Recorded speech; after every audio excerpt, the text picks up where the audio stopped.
It's wonderful to be here and share some of our thoughts and findings about kids and digital, and more specifically, a recent project that we've completed around apps. Just a little topic. You know, we are constantly challenged to understand bigger and better and more around this space, and if anyone's challenging us, it's really our audience. It's the kids that expect us to understand it and deliver in an even bigger and better way. So, to cut to the chase, this was us understanding what on earth happens when you were about to purchase something, when you were 7 or 10 or 12. In fact, we went between 3 and 22 in this space. So this is hence why I've called this Will They or Won't They? What happens with game app purchase decisions? I would like to acknowledge Katie Bessier, who's sitting over here because this is her baby and her work, and I hope to do it some credit up here. If you have any real questions, you know where she is later. You know, I always said that we have a really tough boss at Nickelodeon, and that boss is our kid audience. And they never hesitate in letting us know exactly what they think about us. So we really do strive to deliver bigger and better at all times. Before I get into this, I would like to thank Jessie for the setup. I couldn't have planned it better, so thank you. This really is a study that was designed to say, you know, when you have given kids a free toy store called the App Store, where everything is pretty much free, what happens when you ask them to start paying for stuff? So we know that there's no end to their appetite, that if there is something more, they will take it. Thank you, yes, I'll have that, I'll have this. So this really is the equivalent of a free toy store that we've put them in, and then tried to work out, you know, what's worth paying for in a free space. So, you know, the more grown-up version of that is understanding the decision-making process when it comes to purchasing games, and the attitudes and behaviours of kids aged 3 to 17 and adults aged 18 to 22 when it comes to buying games and in-game purchases. So what I love about this piece is that it's just so simple. We literally brought people into a room in pairs, 43 interviews in total, and they had their iDevice with them, and we gave them a $10 gift card and said, go buy something and watch what happened. I mean, it was that simple, and the benefit has been immense. We then, you know, just to mess with their heads, by the way, they had 10 minutes to do that, because otherwise we could have been there all day. And then just to mess with their heads, we gave them another $10 to spend. But because remember they were in pairs, they had to buy the exact same thing so that we could hear that interaction and discussion back and forth of the negotiation of what was going to be purchased in this place. So I always say we have really fun jobs, and it's really fun to invite people to go, here, go buy something, let me watch what happens. So a little bit of context on iDevice gaming before we let you know what happened when they were given free money to play with. There are some key things to understand about iDevice gaming and kids, and that is the filler, the supplement, the ever-ready, snack-sized and portable nature that is iDevice gaming. You know, I think that it's no great surprise that these just fit wherever they need to fit. That you don't create a space for these games; they fit in the space that you have available. So they're very, very usable, very friendly in a kid world, because it's often hard as a kid to create the space for the game. But when the game fits in your space, it's much easier to connect on a regular basis.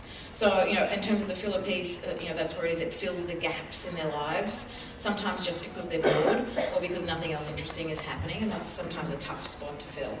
In terms of supplement, they're not, and when it comes to gaming, they are not the first place that kids turn to, but they're available more often than console, so it's a good extra for them to have. When it comes to Ever Ready, it is ever ready. You just pick it up and play it. You don't have to do anything more. You don't have to plug something in. You don't have to work it out. It's just there. And I think what's really important is that there are very short learning curves and a very quick sense of mastery for most of us. There are certain things that I still can't play because I'm not that good at them, and I'm very frustrated by that, but I'm sure I'll get a 7-year-old to come in and show me how to do it.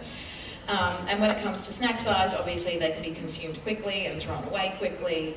That means that you can be in and out of the game and also delete the game. Like you can download it and delete it in the space of 5 minutes and understand that that's been at no risk to you. And clearly they're portable.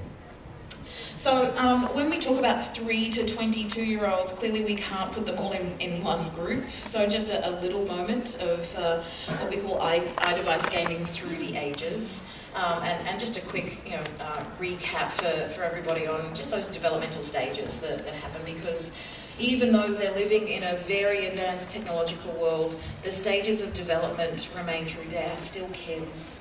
The 3-year-olds can't read. Some parents may tell you that their 3-year-old can, and that's lovely, but we don't really believe that. So just some good basics to remember as everything else is being reinvented, and the 3 to 6-year-olds are totally being driven by their favourite TV show and characters. They're there to play with their friends. Like that's what's happening. By the time they're 7 to 11, they're starting to recognise gaming brands outside of TV, and even starting to pick up some genre preferences. And 12 to 17 is when we really start, funnily enough, how this matches their own development cycle, is that they're really starting to build distinct preferences in game genres. Gaming brands and characters and series gain importance. And we start to see this emergence of the casual gamer and the serious gamer, which we'll follow up on a little bit later. And consoles do become the gold standard for games. You're not going to get a better game experience than that. And the 18 to 22s, what we start to see is this nostalgic reference starting in gaming. They're not as willing to experiment all of a sudden, and the serious gamers will start to search by developer. Okay, so who is playing the iDevice games? And I just wanted to give you a little moment of casual versus serious. And it kind of is casual versus serious, although the serious can also be casual, but the casual are very rarely serious. Are you following me with that? So, the casual gamer is seeking fun, experience, and completion, often in a very solo space. For the serious gamer, there's this idea of achievement and mastery across platforms. Like, I am a gamer no matter what platform I'm on, and I am serious about it. And then we split that into two worlds, the passionate, who have that one game that is their be-all and end-all kind of serious gamer, versus the competitive serious gamer, who is the thrill seeker that wants that competitive play experience. They need to win. They need to show their mastery no matter where they are. It doesn't matter what game it is, I will succeed in this space. And you probably all know different versions of these people as they go through. And again, just to layer in the development piece for you, the preschoolers are clearly all casual. The emphasis is on education because it's coming from the parents. They're allowing that to come through. Elementary is mostly casual. The serious games, as we said, are starting to emerge. And for tween and teen, they're mostly casual, with the serious gamers seeking console light. So that's what's going through there. What about attitudes to these iDevice, attitudes to iDevice spending on games? So what we see here is that paid games on iDevices are seen as having uncertain value. You really don't know what you're getting. You're not sure. Because, one, they've thought perhaps in the past they were buying something that was really good and it wasn't so good. So they have some past experiences saying, I don't know if this is going to be any good. I don't know if I want to pay for this yet. They don't last very long. They'll often play it and they forget about it, which is another bad experience. There's also a never-ending supply of free alternatives, which brings me back to, this is a free toy store, and you're trying to work out how to get them to pay or connect in a different way. And I thought what was most interesting, in one way I hadn't thought about this before, is when a kid says to you, well, I can't bring it back, I can't get my money back. After I've spent it, it's not like I take it back to the store and say, I didn't like it, okay, you can have your $2.99 back. That's not happening. You buy it, it's yours. There is no return to sender. So they're even more cautious. And what we see here is that boys are more willing to spend money than girls as well. And so what we see is, in this free toy store, quantity at this point is trumping quality, because quality is so ill-defined at this point in this space. And it's very hard to work out what it is. So free games are best because they're less risk. More games are better than one expensive game, unless you may be doubly sure that that one game is really, really worth it, and there are a series of checks and balances to do before you purchase.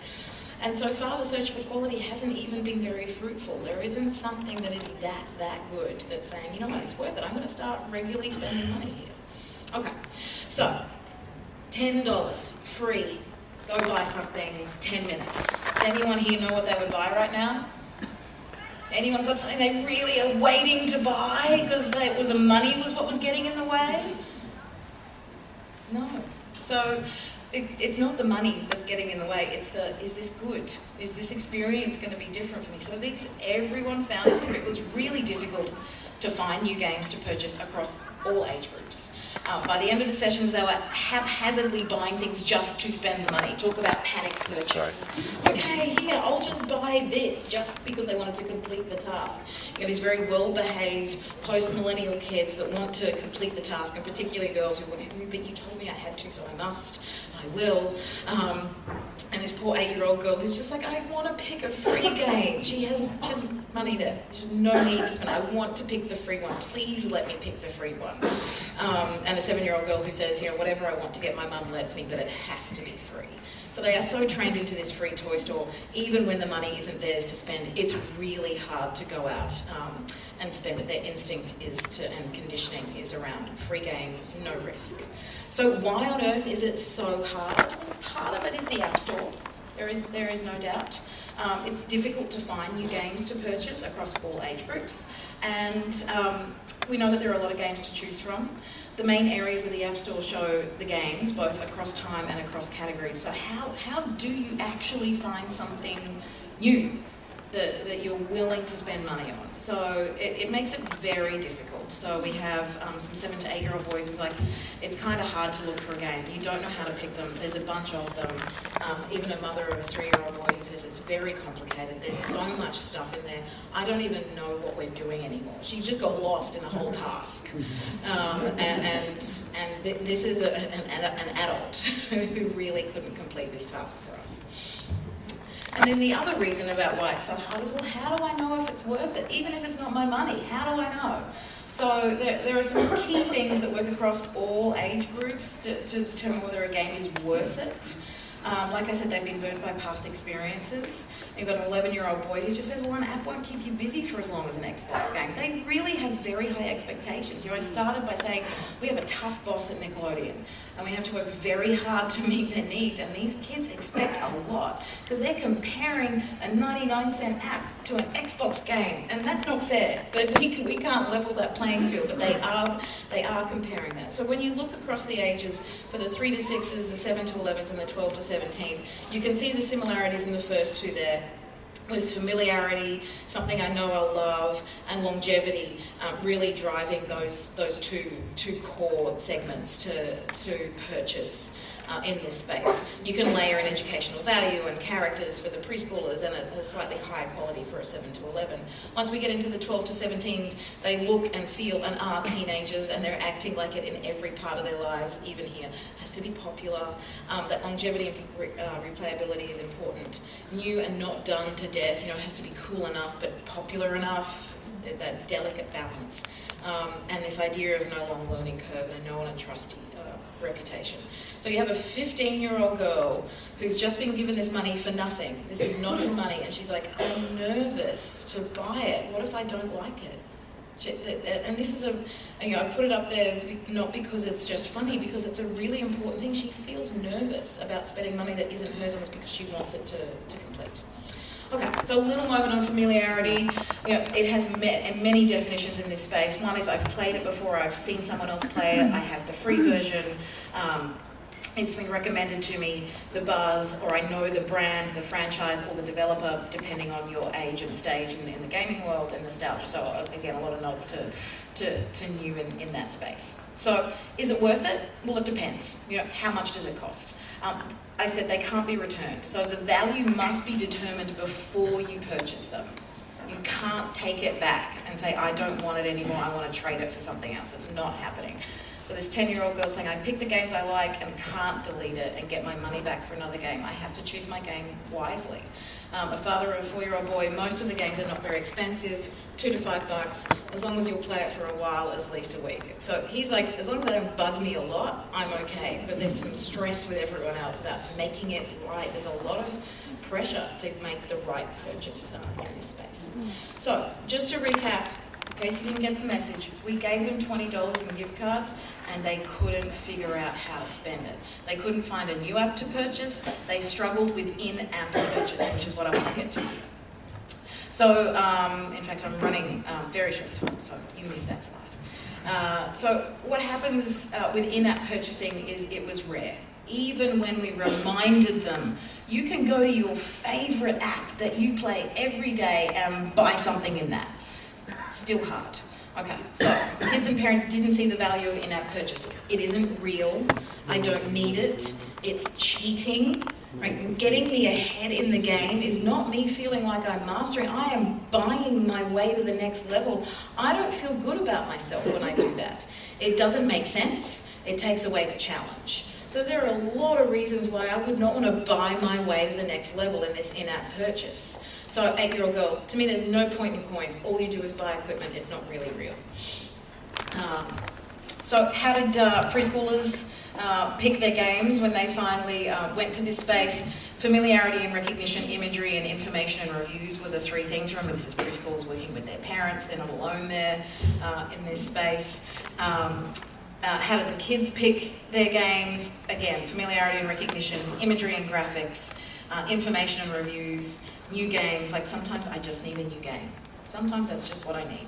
And the idea of the invisible parent. You know, will my parents allow me to have this game? This is a very conservative generation of kids who want their parents to approve of what they're doing. They don't want to do anything behind their back. So the kids have this voice in their head of the invisible parent saying, I wonder if they'll let me do this. And then for the young adults, it was familiarity, recognition, and fit. So finally, what did we learn when we were throwing money at people to spend in the App Store? That even when you give them money, it's hard to make a purchase, both of an app and in an app. That more apps are better than one. That in-app purchases absolutely, at this point in the way they're structured, generally push you ahead in the game and make you feel like you're cheating to get ahead.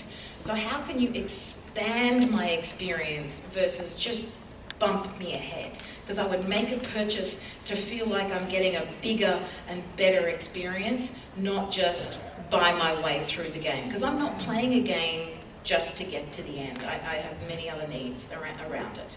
And finally, you know, as I said, the expansion and enhancement is the way to a good in-app purchase. And that is what happens when you throw money at people in the App Store.